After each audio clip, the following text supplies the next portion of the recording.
Gracias por seguirnos en nuestro canal. Te invitamos a suscribirte, a tocar la campanita, darle like y hacer tu comentario. El Señor esté con vosotros. Y con tu espíritu. Del Santo Evangelio de nuestro Señor Jesucristo, según San Lucas. Gloria a ti, Señor. En aquel tiempo, unos escribas y fariseos discernían sobre sí a raíz de una pregunta que les hizo el Señor. ¿Con qué autoridad haces eso? Que ellos la habían hecho. Y Jesús les dijo: también yo os voy a preguntar una cosa. Decidme, ¿el bautismo de Juan era del cielo o de los hombres? Ellos discurrían entre sí. Si decimos del cielo, dirá: ¿por qué no le creéis? Pero si decimos de los hombres, todo el pueblo nos apedreará porque están convencidos que Juan era un profeta. Entonces respondieron, pues, que no sabían de dónde era. Jesús entonces les dijo: tampoco yo os digo con qué autoridad hago esto. Palabra del Señor. Gloria a ti, Señor Jesús. Tomen asiento. La palabra de hoy, como ya estamos en los finales de la profecía, los últimos anuncios, donde el Señor nos va preparando y nos va advirtiendo para que podamos estar alertas, vemos acá una cosa primero, ¿no? Que si actualizamos esta palabra, ¿no? Está hablando acá de un momento en que salen unos ángeles del altar, del trono del cielo, del templo del cielo, con hoces para cegar. Y hay una siega de trigo, hay una siega de uva. Estas uvas se meten en el lagar, que son pisoteadas, y ustedes saben que de las uvas pisoteadas en un lagar, en la época de la vendimia, salen los mostos que después se transformarán en vinos, y vinos generosos, ¿no? Vinos de cosecha, que son los mejores porque van envejeciendo con el tiempo. No son estos vinos que no son malos, pero estos vinos que están equilibrados químicamente, estos que llaman varietales, que están equilibrados químicamente, que son muy ricos, pero que son siempre iguales. Ahí da lo mismo si el año fue seco, si el año tuvo mucho frío, si no. En cambio, el vino cosecha es un vino que según el tiempo da buenos o malos frutos. Las uvas, por lo tanto, el vino es mejor o peor de calidad, ¿no? La vida es un poco como los vinos de cosecha, ¿no? Nuestra vida de fe es como los vinos de cosecha, no es una viña varietal nuestra fe. Nuestra fe es diferente. Entre todos nosotros tenemos distintos grados de fe y dentro de nosotros mismos a veces estamos como más cerca del Señor y otras veces estamos contaminados por el mundo y nos alejamos de Él, ¿no? Pues bien, en esta palabra del Apocalipsis ahora, cuando dice viene la vendimia, ¿no? Y vienen los ángeles a cortar el trigo, con el trigo se hace el pan, con las uvas se hace el vino, por lo tanto hay ya una imagen de lo que es la Eucaristía, ¿no?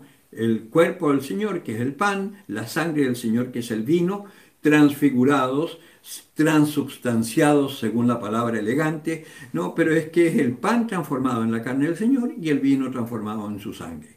Pues bien, esa es una imagen, pero también es una imagen de lo que es el pueblo de Dios y lo que estamos viviendo hoy como pueblo de Dios. Y es aquí lo importante como profecía. ¿Por qué? Porque nos está hablando de un momento en donde nosotros vamos a tener que ser perseguidos y vamos a tener que perseverar en nuestra fe, haciendo oración, haciendo ayuno, celebrando Eucaristía probablemente en forma clandestina, porque llegará el momento en que nos van a prohibir todo esto, porque vamos a estar imponiendo nuestros criterios contra la ideología del mundo. Porque nosotros, por ejemplo, que decimos Dios creó al hombre, macho y hembra lo creó, no lo creó transexual, no lo creó bisexual, no lo creó transgénero, no lo creó lésbico, no lo creó homosexual, no, macho y hembra lo creó. Entonces van a estar diciendo que nosotros estamos imponiendo a los hombres en contra de su libertad, ¿no? Una cosa que es de derecho natural, pero bueno, las ideologías son así, cambian lo malo por bueno, son los tiempos en los que estamos. Por lo tanto, quizás en algún momento ni siquiera vamos a poder celebrar Eucaristía públicamente y tendremos que hacerlo en forma clandestina. Y tendremos que estar luchando, ¿no?, para poder ser, llegado el momento determinado, ser trigo o ser vino. Cuando venga la furia de Dios. Pero esta furia de Dios no es contra los hijos suyos. Nosotros vamos a ser masacrados, sacrificados por el mundo. Y ese va a ser el trigo y ese va a ser el vino de la vida. Pero el mundo va a sufrir la cólera de Dios, ¿no? Vale decir, los que no estén, ¿no? Por eso hay una palabra también que dice que llegará el Señor a regir la tierra y separará a los corderos de los cabritos, ¿no? Ustedes saben que los cabritos eran impuros para el pueblo de Israel, por lo tanto la imagen está hablando de los que siguieron al Señor, que son los corderos. Como cordero manso fue llevado al matadero, él que es el hijo de la cordera sin mancha, que es el cordero sacrificado, el verdadero cordero pascual, Jesucristo, y los corderos que son los que lo siguen a él, ¿no? Por un lado. Y los cabritos que son los del mundo. Y unos irán para la vida eterna y los otros para la condena eterna.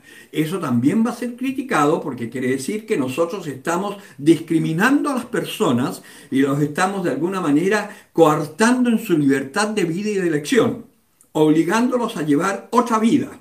También lo dirán. Pues bien, tenemos que estar preparados porque esta palabra nos está hablando de algo que se va a realizar.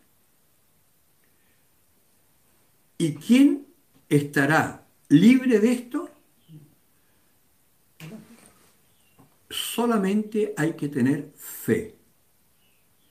Porque va a estar libre de esta persecución del mundo aquel cristiano que apostate.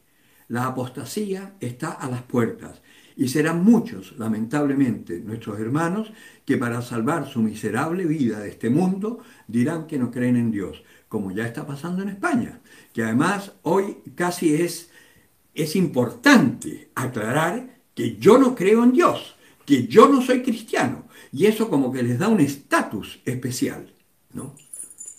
Acá en Chile está pasando lo mismo, me dicen. Pues bien, es verdad. Hoy tenemos a nuestros hijos, por ejemplo, sumamente contaminados por las redes sociales.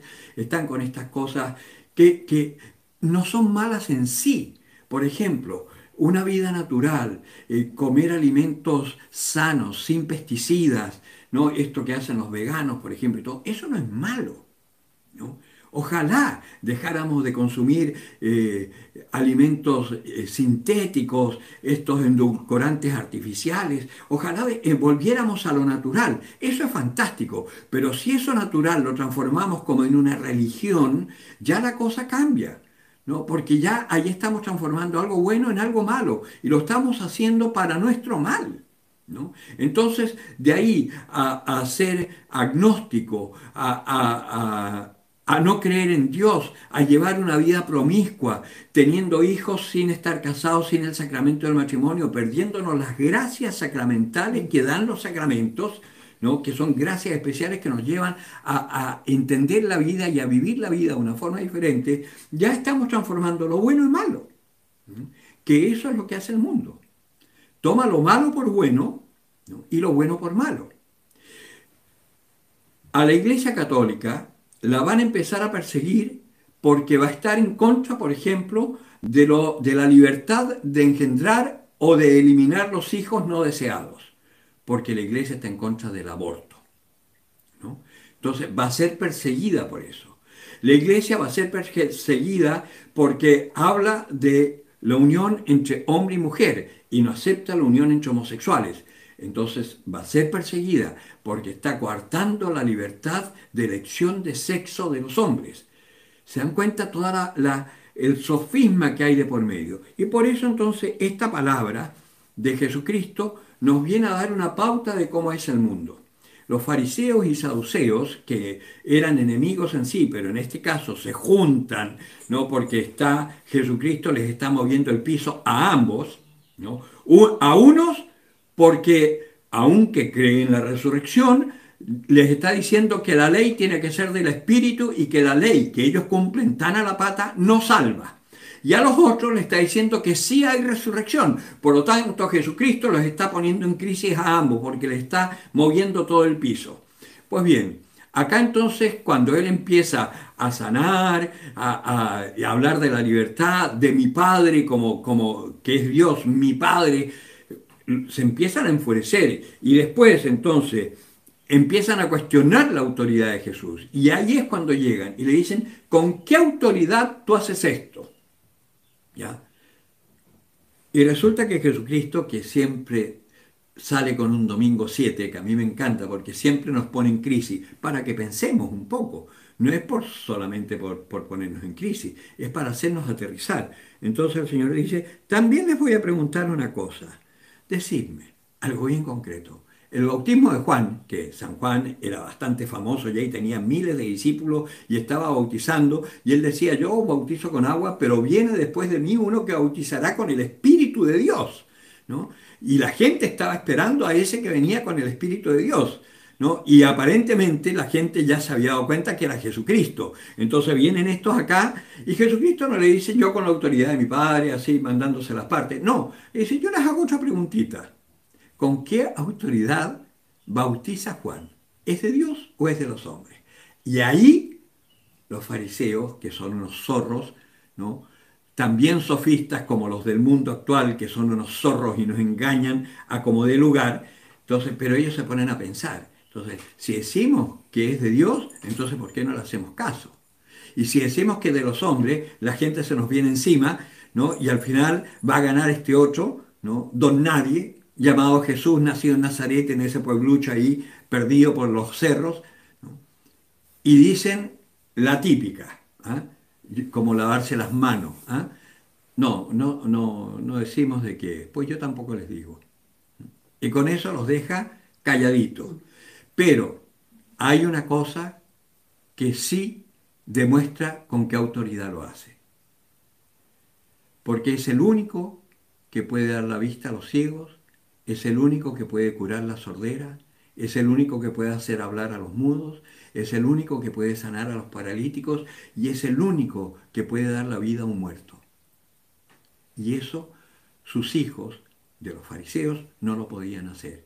Y por eso incluso, para no aceptar eso, dicen, por el demonio es que hace esas cosas. ¿Ah? Y Jesucristo le dice, y si yo los hago por el demonio, ¿por qué los hacen vuestros hijos? Resulta que los hijos de ellos no hacían nada de eso, ¿no? Bueno, y después les dice, no puede estar un reino dividido, no puede estar el demonio contra el demonio. Y después los deja que piensen, ¿no? Pues aquí el Señor también te está diciendo, piensa. ¿Qué quieres tú? ¿Vivir una fe así tibiona, ¿no? Diciéndote cristiano, pero relativizando algunas cosas según tu conveniencia, y que eso, en el momento de los que hubo, cuando venga la persecución, lo más probable es que te hará abjurar de tu fe? ¿O quieres vivir realmente la fe como el Señor te está pidiendo que la vivas, con las gracias que el Señor te ha dado para que la vivas, y así, llegado el momento de la persecución, puedas ser tú una luz y un testigo del poder de Dios para los otros seres humanos que a la larga se van a convertir viendo la fe que el Señor te ha dado y que es la que te sostiene aún en peligro de muerte? ¿Dónde quieres estar? Piénsalo, porque estamos en unos tiempos en donde hay que definirse. Así como en Chile los de la prueba, y me imagino que en los otros países, los que están por este cambio mundial de aguas, en este nuevo orden universal, se unen en una sola dirección para lograr sus objetivos, también nosotros tenemos que decidirnos. ¿Queremos vivir verdaderamente como cristianos o queremos ser unos tibiones que nos dejemos arrastrar por cualquier aire de doctrina? Piénsalo. Y pídele al Señor que te dé la gracia para discernir sin equivocarte, porque es fundamental no solo para ti, es fundamental para tus hijos, para tus nietos y los que siguen, los que les va a tocar un mundo tremendamente convulsionado y que nos falta mucho tiempo, porque el caos ya empezó en el mundo entero, no solo por la pandemia, sino que por todas las leyes que se están dictando desde las Naciones Unidas y desde los rincones más oscuros de la humanidad. ¿Dónde vas a estar tú? Piénsalo. El que tenga oídos para oír, que oiga. Gracias por seguirnos en nuestro canal. Te invitamos a suscribirte, a tocar la campanita, darle like y hacer tu comentario.